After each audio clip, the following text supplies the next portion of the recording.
नमस्कार, स्वागत है आप सभी को। आज की विषय है दुर्गा माँ और सास बहू की सत्य कथा। बहुत पुराने समय की बात है। वंदना दुर्गा माँ को बहुत मानती थी और वो रोज ही दुर्गा माँ को भोग लगाकर ही भोजन करती थी।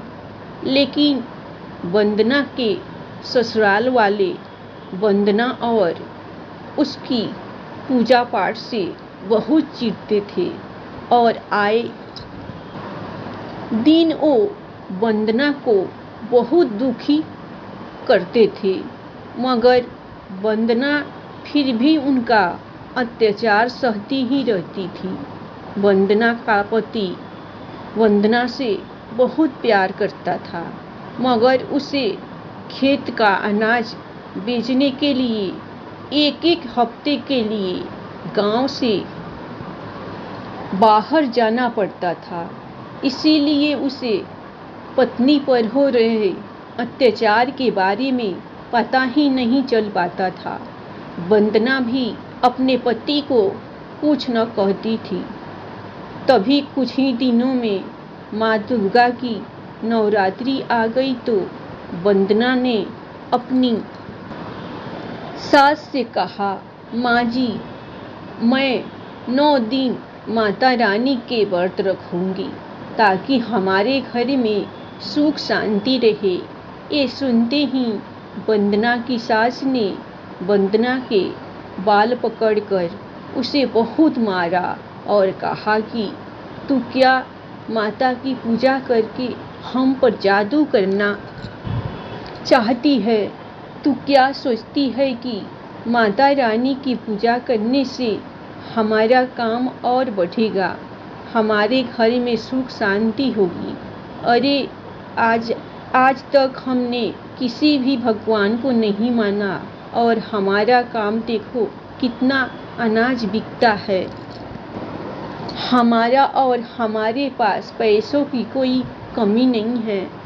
तो वंदना ने कहा कि माँ जी, ऐसे ऊंचे बोल मत बोलिए, कहीं माता रानी जी को बुरा न लग जाए।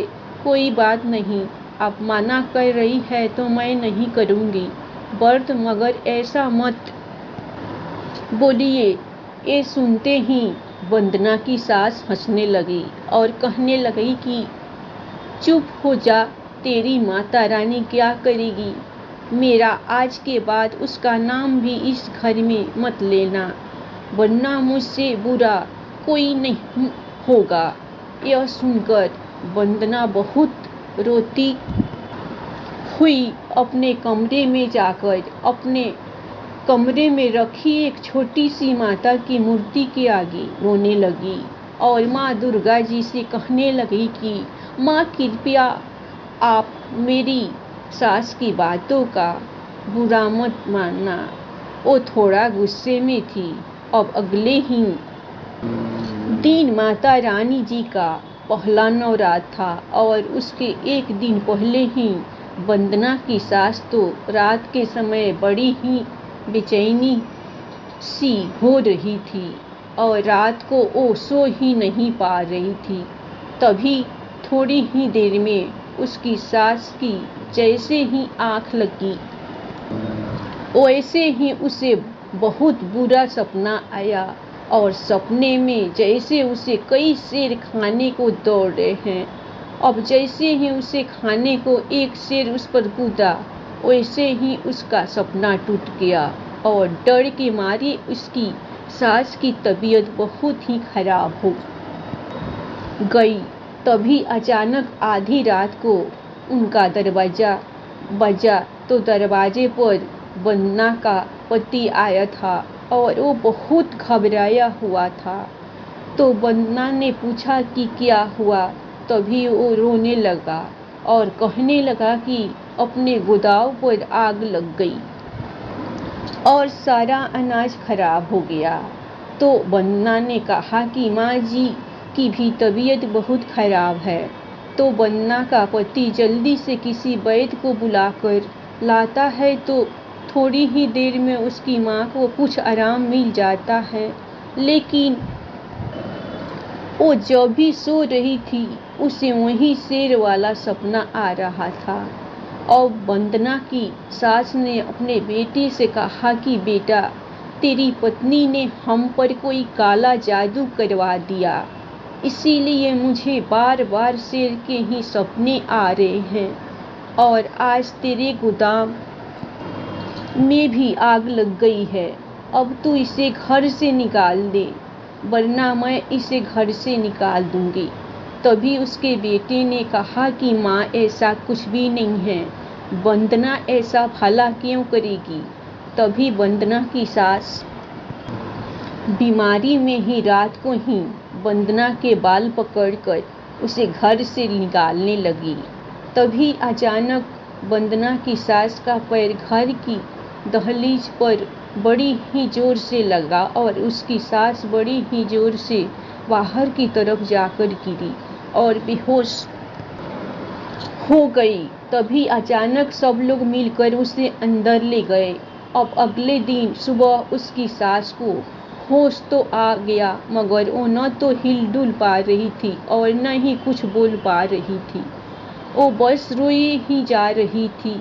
तभी वंदना समझ गई कि शायद माता रानी जी उसकी सास से बहुत नाराज है। तब वंदना रोती हुई माता रानी जी की मूर्ति के आगे प्रार्थना करती है कि हे माँ, मुझे पता है आप नाराज हो। माता रानी जी, मैंने रात से कुछ भी नहीं खाया है, क्योंकि मैं आपके व्रत रखूंगी। आप मेरी सासू माँ को बिल्कुल ठीक कर दो। यह कहकर वंदना ने जैसे जैसे रोज व्रत रखा, वैसे वैसे उसकी सास बिल्कुल ही ठीक हो गई। और उसकी सास अष्टमी वाले दिन तक बिल्कुल ही ठीक हो गई थी। तभी नवमी वाले दिन उसकी सास ने स्वयं घर में माता रानी जी के गीत भजन करवाए और उनसे माफ़ी भी मांगी। तो उसी दिन रात को वंदना की सास को माता रानी जी ने एक कन्या के रूप में उन्हें दर्शन भी दिए। अब वंदना का भी जीवन खुशहाल हो गया था और अब उनका पूरा घर ही माता रानी जी को बहुत मानने लगा और अब घर में भी सब ठीक हो गया था।